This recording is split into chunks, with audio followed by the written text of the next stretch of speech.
তুমি কি খোঁজো জানি না, তবে তোমার চোখ কয়, চলন কয়, খোঁজো তুমি। এই ধনঞ্জয়, তুমি আবার পুলিশের ইনফরমেন্ট নাও তো? আচ্ছা তুমি কি খোঁজো কত? তুমি জানো, তুমি তোমার এই পড়ানির মধ্যিখানের কথা শুনতে পাও?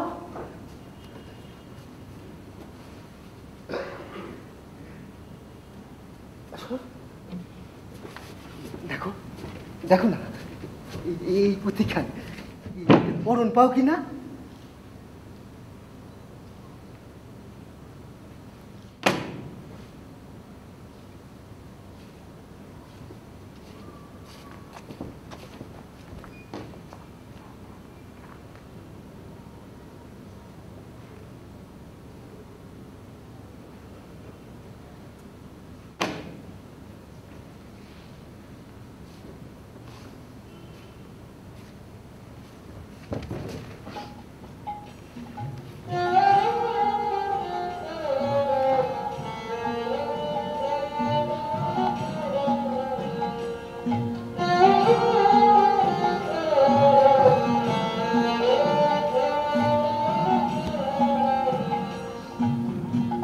নাটকের একটা দৃশ্য ঝড় জলের রাতে সেদিনকে শেষ করতে পারেনি ওরা। সেটা বেশ কয়েক মাস আগের ঘটনা। কেউ দরজা ধাক্কা দিচ্ছিল, খুলতে গিয়েও সঙ্ঘমিত্রের প্রশ্নের মুখোমুখি থমকে দাঁড়িয়েছিল ওরা। এতদিন বাদে নাটকের ওই দৃশ্যটা যদি আবার অভিনয় হয় তাহলে ঠিক কীরকম হবে? গোপন বাঁশির কান্না হাসির গোপন কথা শুনিবারে। কি তোমরা দরজাটা হাত করে খোলা, বাইরে রাস্তায় বলে দিয়ে যাচ্ছে 80 কিলোমিটার বেগে ঝড় আসছে। তুই তাহলে এখানে এলি কেন?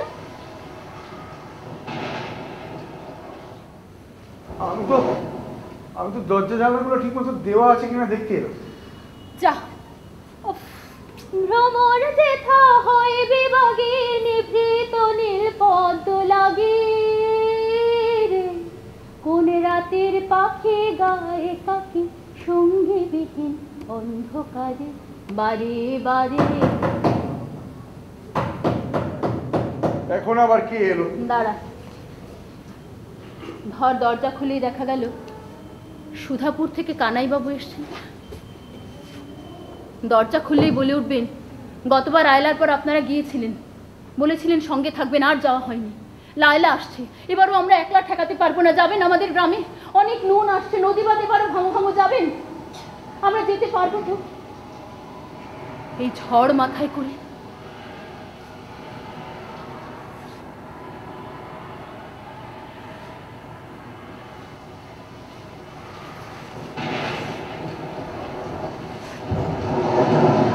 এই ঝড় বৃষ্টির রাতে দরজা খুলতে কেউ এত দেরি করে? না, আসলে আমরা ভাবছিলাম এই দুর্যোগ মাথায় করে এখন আবার কি এলো।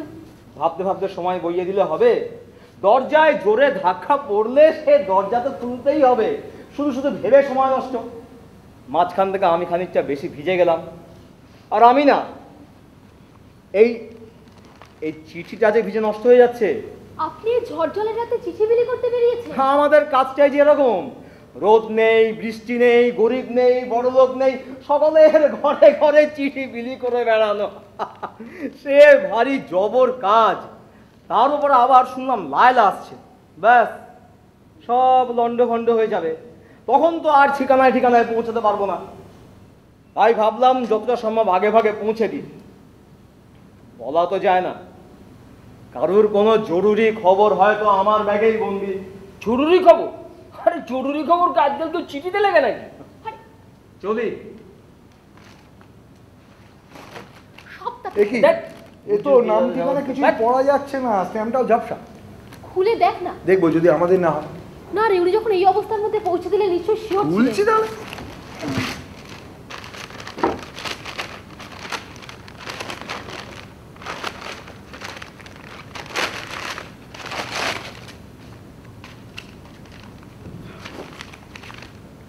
কি? এ তো একগুচ্ছ সাদা পাতা।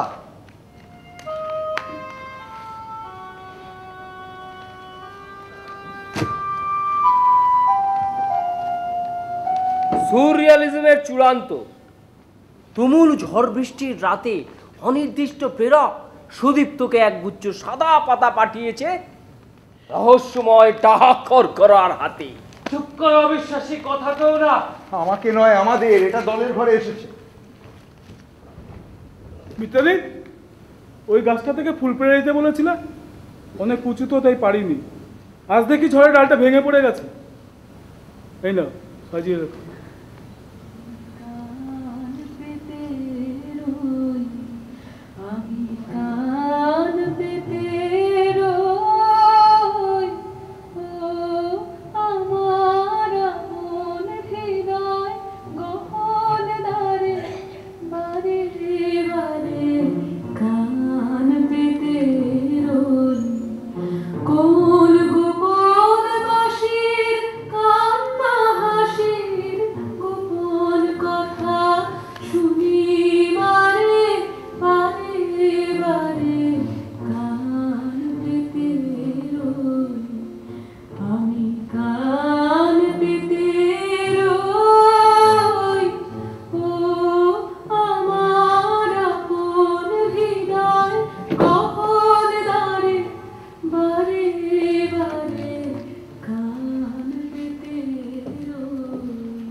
কি লিখেছ? মুড়িঘণ্টের ডাল, ঝুরঝুরে আলু ভাজা, ফুরফুরে ভাত, কষা মাংস, রসা চাটনি, রসগোল্লা 2 পিস।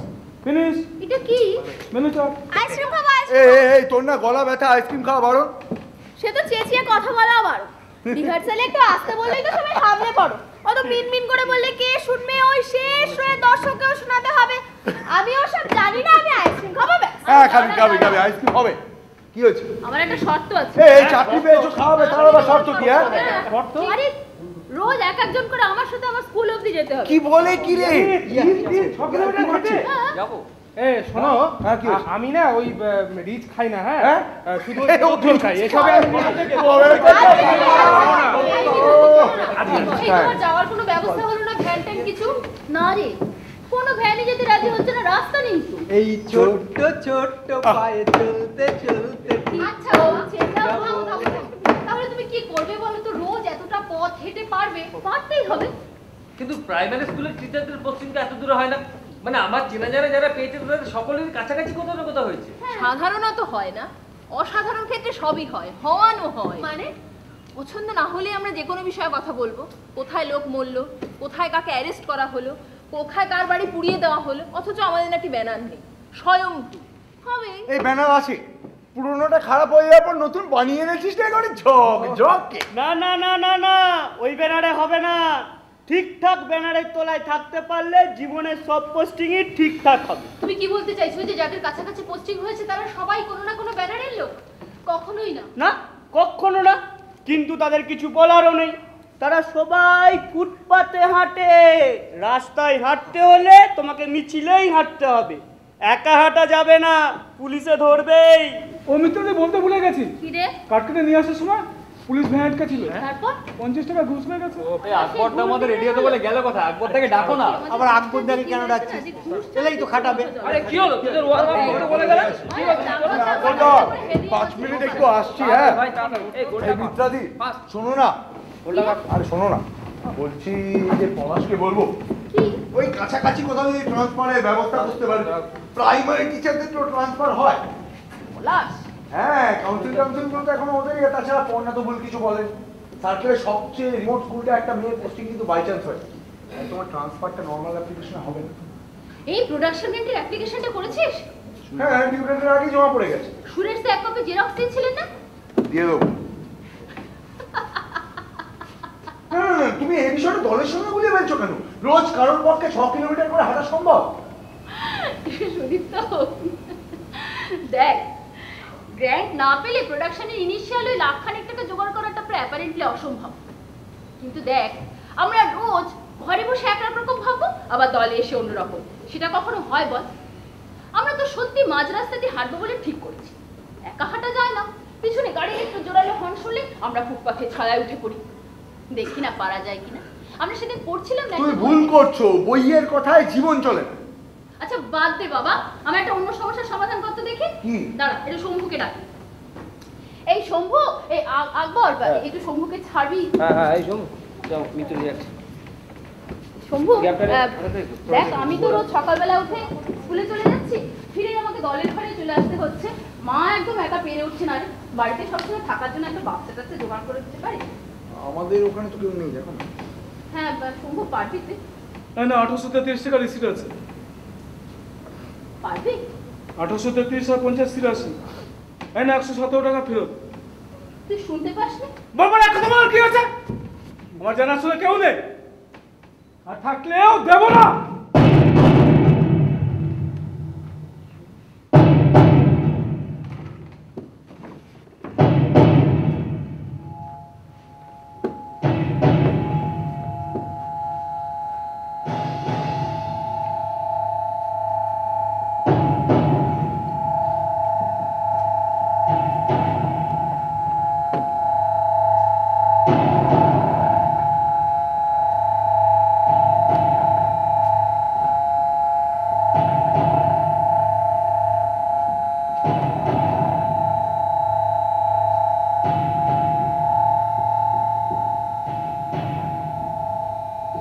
খবরটা তো ভুলও হতে পারে। না, অশোকদা আমাকে অনেকদিন আগেই জানিয়েছে, আমি নিজে খোঁজ খবর নিয়েছি, তাছাড়া ওর বন্ধুর সঙ্গে আলাদা করে কথা বলেছি। ওই সাব ইন্সপেক্টর? হ্যাঁ, আমি এতদিন কাউকে জানাইনি, কিন্তু বুঝতে পারছি না ঠিক কি করা উচিত। তুই কি কাউকে সন্দেহ করিস? বুঝতে পারছি না, আমরা সবাই সবাইকে জানি। আবার জানিও না? হ্যাঁ, এক একবার ওরকম মনে হচ্ছে এখানে ওরকম ভাবে ভাবার মতো কেউ নেই, আবার পরেই মনে হচ্ছে যে নিজেকে ছাড়া প্রায় সবাইকে সন্দেহ করার কারণ রয়েছে। ধর 1 2 3 4 করে আমরা যদি ধরি, আকবর। আকবরদার সঙ্গে কিন্তু আমি আলাদা করে কথা বলেছি, জানি ওর বক্তব্য কিন্তু পরিষ্কার। মানুষের ধর্ম পালন করতে হলে আমাদের রবীন্দ্রনাথের কোনো টেক্সট নয়, এই সময়ের কথাই বলা উচিত। তাতেই সার্ধ শতবর্ষে ওই মানুষটাকে যথাযোগ্য সম্মান জানানো হবে। হ্যাঁ, তুমিও কথা বলেছিলে আকবরদার সাথে। তুই কি বললি? না মানে আমি এই বিষয়টার সঙ্গে একমত নই, হওয়াটা সম্ভব নয়। প্রথমত দলের সবার মত যে এরকম তা তো নয়, আর তাছাড়া এই বিষয়টা যেভাবে ডিল করছে সরকার, এই ইউএপিএটিএ, তাতে পরিষ্কার বলা হচ্ছে সরকারি বিষয়ে কোনো কাজের বিরোধিতা বা বিরোধিতাকে সমর্থন করা সহ্য করা হবে না। এমনকি বিশিষ্ট মানবাধিকার কর্মী, ডাক্তারদের পর্যন্ত না। আমাদের দলের কোনো রাজনৈতিক এজেন্ডা নেই, তাই আমরা ওরকম কোনো রিস্ক নিতে পারি না। আর তাছাড়া সবার ব্যক্তিগত জীবন রয়েছে। আমি আকবরদাকে সরাসরি চ্যালেঞ্জ করেছিলাম, বললাম এত বড় বড় কথা বলছো তো যাও সরাসরি রাস্তায় নেমে কথা বল, তুমি পারবে না, তোমার সরকারি চাকরি আছে, ফ্যামিলি রেসপন্সিবিলিটি আছে। জানি না পারাটা অন্যায় নয়, কিন্তু তোমার না পারার দায় দলের কাঁধে চাপাতে চাইছো কেন? ও কিন্তু চুপ করেছিল। ভাই আমি তোমারই জায়গায়, তোমার এমন রাঙা শিকল ভাঙা মুক্তধারা নাটকের দায়িত্বে আছে আকবরদা, প্রিপারেশন নিচ্ছে। আগুন আমার ভাই আমি তোমারই জায়গায়, তোমার এমন রাঙা শিকল। আচ্ছা, অর্পিতা সম্পর্কে তুমি কতটুকু জানো? অর্পিতা? হ্যাঁ, অর্পিতা কতটুকু জানো? সবটাই। ওর 2.5 দিনের গল্প জানো তুমি, বাকি 4.5 দিন ও কিন্তু গ্রামেই থাকে, যেখানে আমরা কেউ কখনো পৌঁছই। আরে ওটা গ্রামের বাড়ি, সুদীপ তো ওর মা বাবা ভাই বোন সবাই ওখানে থাকে। ও কিন্তু ছোটবেলা থেকে শহরেই মানুষ মামাদের কাছে, বছর 1.5 আগে হঠাৎ করে শিফট করলো, যখন ও শহরে থাকাটা আরো বেশি লজিক্যাল। সে তো গ্রামের প্যারা টিচারের চাকরিটা পেলো তাই। আর তাছাড়া ওখানে যাবার আগে ওর দলের সবার সাথে আলাদা আলাদা করে কথা বলেছে কিনা বল? হ্যাঁ বলেছে, কিন্তু রঞ্জন দা ওকে তারপর বলেছে এসএসসি দিয়ে পার্মানেন্ট চাকরির চেষ্টা করতে, একই কাজ করে বেশি মাইনে পেতে পারতো, কাছাকাছি চলে আসার সুযোগও ছিল। চাকরি ছাড়া বাকি সময়টা কি করে কি করে আমরা কিন্তু কিছু জানি না মিত্রাদি। ওখানকার গ্রামীণ জীবনের সাথে ওর খুব একটা সম্পর্ক আছে বলে আমারও মনে হয় না, জানিস। আমি ওকে বলেছিলাম এই সরকারি চাকরি, এসএসসি, বেশি মাইনে, আমার কোনো কথারই জবাব দিল না। সেদিন এই কলেজ স্ট্রিট থেকে ওই ভূসম্পদের বিত্তহরণ বইটা কিনে এনেছিল, ও খুলে বের করে পড়তে শুরু করে দিল। প্রকৃত সুখ কিন্তু মোটেই ব্যয়বহুল নয়, তার উৎসে আছে সৌন্দর্য আর প্রাণের প্রাকৃতিক ঝর্ণাধারা, যোগ সম্পর্কের সামঞ্জস্য। উচ্চাকাঙ্ক্ষা তার আপন আত্মকেন্দ্রিকতার পথ অনুসরণ করে সেই সামঞ্জস্যের যোগবন্ধনকে ছিন্ন করে দেয়, সম্পর্কে ফাটল ধরায়, পার্থক্য সৃষ্টি করে। ধান্যক্ষেত্রে সমাজের সকলের অধিকার, আত্মস্বার্থ সর্বস্ব উচ্চাকাঙ্ক্ষা সেই ক্ষেত্রকে দুপায়ে মারিয়ে গিয়ে যে অংশটা দখলের জন্য সে উন্মত্ত হয়ে উঠেছে, সেই অংশটা দ্রুত ছিনিয়ে নিতে দ্বিধা করে না। এই অপচয়ী প্রবণতা সমাজ জীবনকে বিপর্যস্ত করে দিয়ে সভ্যতার সবচেয়ে বড় শত্রু হয়ে দাঁড়ায়। ভূসম্পদের বিত্তহরণ বইটা হয়তো সেদিনই কিনেছে, কিন্তু আমি জানি ওই কথাগুলো বিশ্বাস করে, নিজের যাপনেও মেনে চলতে চেষ্টা করে। হ্যাঁ, আমাদের অনেকের চেয়ে বেশি। সেই জন্যই আমি ওকে সন্দেহ করি। সন্দেহ শব্দটা বিশ্বাসের অ্যান্টোনিম নারী সুদীপ্ত। গ্রামাটিক্যালি তাই তো দাঁড়ায়। আগুন আমার ভাই, আমি তোমারই জায়গায়, তোমার এমন রাঙা শিকল ভাঙা মরতে দেখি। আচ্ছা, শম্ভু, পলাশ, উজান, সুপর্ণা, তুই এদের সম্পর্কে কি ভাবছিস বলতো? কিছু ভাবতে পারছি না ইত্যাদি, ভাবলে আমার সবকিছু নষ্ট হয়ে যাচ্ছে। ধর, পলাশ, সুপর্ণা এদের সরাসরি মেইনস্ট্রিম রাজনীতির সাথে যোগাযোগ আছে, আমি কিন্তু কিছু ভাবতে চাইছি না ইত্যাদি। ভাবতে তো তোকে হচ্ছে সুদীপ্ত। কি ভাববো? ধরো তোমার কথা, আমরা দলে আসার কিছুদিন পরে তুমি অশেষদার সঙ্গে শহর ছেড়ে চলে গেলে, কথা তখন এতটুকু। আমরা তোমার রেখে যাওয়া যত্নগুলো প্রতি মুহূর্তে ফিল করতাম, তুমি শুধু মাঝে মাঝে আসতে। আমরা জানতাম অশেষদা ফরেস্টে চাকরি করে, তোমরা সেখানেই থাকো, নর্থ বেঙ্গলে, ব্যাস। তারপর বছর 3 আগে হঠাৎ তুমি চলে এসে এখানে মানসিমার কাছে থাকতে শুরু করলে। আমরা তোমাকে টিউশন জোগাড় করে দিলাম, কথাকে স্কুলে ভর্তি করানো হলো। হ্যাঁ, তোমাকে আবার দলের কাছে পেয়ে বেশ ভালোই হলো। কিন্তু তোমরা ওখানে ঠিক কোথায় ছিলে, কেন চলে এলে, অশেষদার সঙ্গে তোমার কি? আমি কিন্তু কিছু জানি না মিথ্যা। এই না জানাগুলোই তোর জন্য সন্দেহের স্পেস তৈরি করছে সুদীপ্ত। কথা কিন্তু ওর বাবাকে মিস করে ভীষণ। দেখ, তুই যে কথাগুলো জানতে চাইছিস সেগুলো তো ব্যক্তিগত। অ্যাবসলিউটলি। আসলে দলে কাজ করার জন্য এই কথাগুলো কমিউনিকেট করাটা আমার কখনো প্রয়োজন বলে মনে হয়নি রে। তবে তুই যখন জানতে চাইছিস আমি নিশ্চয়ই তোকে সবকিছু বলবো। না, সে তুমি বলতে চাইলে বলো অন্য কোনো দিন, কোনো সন্দেহ কাটানোর জন্য নয়। আসলে কথাকে আমার একটু বুঝতে সুবিধা হবে। ওই ডাকঘর করাবার সময়। হ্যাঁ সুদীপ্ত, তুই কি রঞ্জনকে কিছু বলেছিস? রঞ্জন? আচ্ছা, রঞ্জন দাস সম্পর্কে আমরা কতটুকু জানি? মানে 3 মাস ধরে সবাই যখন রিহার্সালে দলের ঘরে এসে আসে না, সেই আরে সময়টা।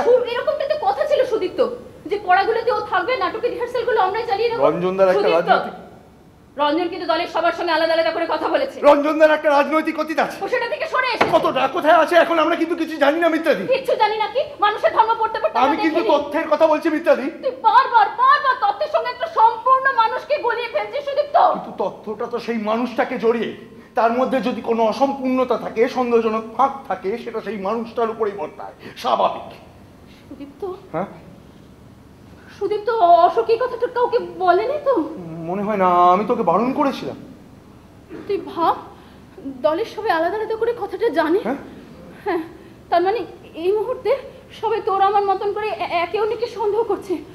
এই মুহূর্তে হ্যাঁ, যখন আমরা সবাই একসঙ্গে পড়ছি, মানুষের ধর্ম এই যে সে অনেকে মিলে একত্রে বাস করতে চায়। একটা মানুষ কখনোই পূর্ণ মানুষ হতে পারে না। সকলের চোখে তবে সে নিজেকে 16 আনা পেয়ে থাকে। দল বেঁধে থাকা, দল বেঁধে কাজ করা মানুষের ধর্ম বলে সেই ধর্ম সম্পূর্ণরূপে পালন করাতেই তার কল্যাণ, উন্নতি। না, এর সঙ্গে সন্দেহ করার কোনো বিরোধিতা নেই মিত্রাদি। না, নেই। আমরা তো একসঙ্গে থাকতে পারা, দল বেঁধে কাজ করতে পারার ঘরটাকেই বাঁচাতে চাইছি। এই সময়টা এটা খুব কঠিন। ধরো এই সময় যদি পুলিশ আসে,